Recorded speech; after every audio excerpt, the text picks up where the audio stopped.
Hi everyone, so this is new day for vlogging. और मैं आज आपको बता देना चाहता हूँ कि अगर आपकी सुबह बेहतरीन नहीं है तो आपके जीवन में कुछ भी बेहतरीन होने वाला नहीं है। तो पहला काम जो आपको करना है आपसे, वो आपको अपनी सुबह के ऊपर करना है, क्योंकि प्रकृति अपने उस अनोखे स्वरूप में होती है जहाँ पे हर एक चीज़ शांत होती है।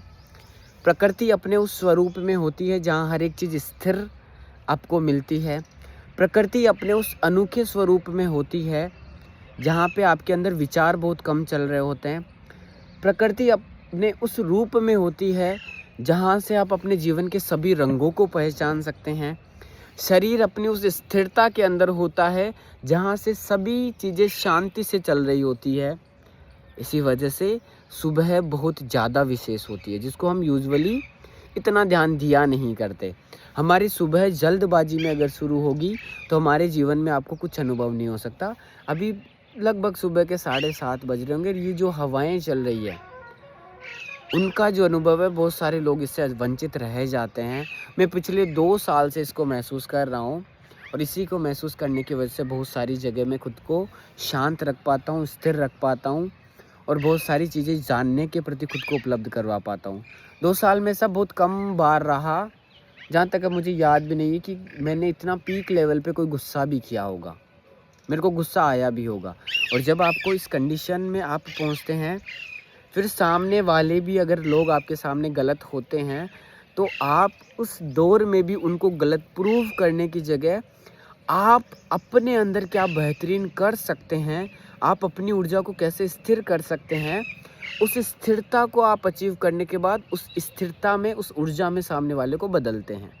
उससे पहले आप सामने वाले को बदलने की जो क्रियाएं होती है आपकी, वो यूजुअली गुस्सा होता है, समझदारी वाली बातें होती है, ज्ञान वाली बातों के द्वारा आप सामने वाले को समझाना चाहते हैं, अच्छा भला बुरे के रूप में आप समझाना चाहते हैं, प्रोज एंड कॉन्स के रूप में आप दिखाना चाहते हैं कि ये गलत है और ये सही है। लेकिन जब आप स्थिर होते हैं, जब आप नया अनुभव करते हैं, आपके प्राण अच्छे से संचरित हो रहे होते हैं, तो आप समझाने में ऊर्जा खपत नहीं करते। आप स्वयं के ज्ञान को अर्जित करने में, खुद को साधना में विलीन करने में, खुद के संकल्पों को दोहराने में और खुद को तप करने के अंदर आप खुद को पुश करते हैं। तो उस दौरान एक विशेष चमत्कार आपके शरीर के द्वारा होता है और उस चमत्कार का प्रभाव उन सभी लोगों पे पड़ता है जो आपके आसपास होते हैं। फिर आपके अंदर से वो समझाने वाली भावनाएं एकदम ख़त्म हो जाती है। जब समझाने वाली भावनाएं ख़त्म हो जाती है तो आपके अंदर चेतना का एक विशेष प्रकार का फ्लो उत्पन्न होता है और वह फ्लो आपको नए जीवन की ओर अग्रसर करता है। फिर उस फ्लो के अंदर जितने भी लोग आप सभी से जुड़ेंगे, वो सभी लोग आपको स्पर्श करेंगे, सभी लोग आपको समझेंगे, सभी लोग आपको पहचानेंगे। और जब 2 ऊर्जाएं एक साथ मिलती है तो वो विशेष ऊर्जा के लिए उपलब्ध होती है। हमारे शरीर में भी ऐसा ही होता है कि 2 प्रकार की विशेष नाड़ियाँ हमारे अंदर पाई जाती है, ईडा और पिंगला, राइट और लेफ्ट नोस्ट्रिल से, चंद्र नाड़ी और सूर्य नाड़ी जिसको हम यूजुअली कहते हैं। और जब ये नाड़ियाँ स्थिर होती है तो एक तीसरी नाड़ी, इन दोनों के प्रभाव से एक तीसरी नाड़ी एक्टिवेट होती है जिसको हम बोलते हैं सुषुम्ना नाड़ी।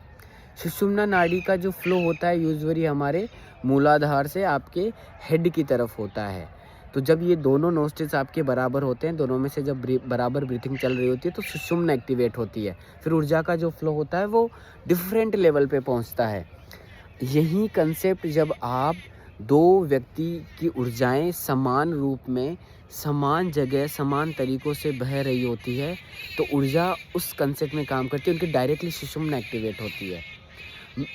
पर्सनल जितने भी जो भी लोग हैं, जो कपल्स हैं या फिर जिनकी मैरिज हो चुकी है, जिनकी नाड़ियाँ शुद्ध है, सुषुम्ना एक्टिवेटर, उनकी ऊर्जाएं समान रूप में चलती है हर क्षेत्र में और दोनों स्थिर है, उसी मैरिज को हम बोलते हैं स्पिरिचुअल मैरिज। ये साधना के पाथ के द्वारा आपको अचीव हो सकती है, ज्ञान मार्ग के द्वारा आपको अचीव हो सकती है, भक्ति मार्ग के द्वारा ये आपको अचीव हो सकती है। लेकिन लड़ाई झगड़ों से, समझाई से ये कभी भी अचीव नहीं हो सकती। ये ओनली आपको खुद की ऊर्जा को नियंत्रण करने से, खुद की ऊर्जा के फ्लो देने की वजह से ये संभव है, अन्यथा नहीं हो सकता। तो ये वीडियो उन सभी लोगों के साथ साझा कर दीजिए जिनको जो भी बात मैंने बताई है ये जानना ज़रूरी हो उन लोगों के साथ में साझा कर दीजिए। बाकी बने रहिए इन सुंदर से वीडियोस के साथ में, आप उस गहन शांति को उपलब्ध हो सके, यही मेरी परमात्मा से रिक्वेस्ट है। Thank you so much.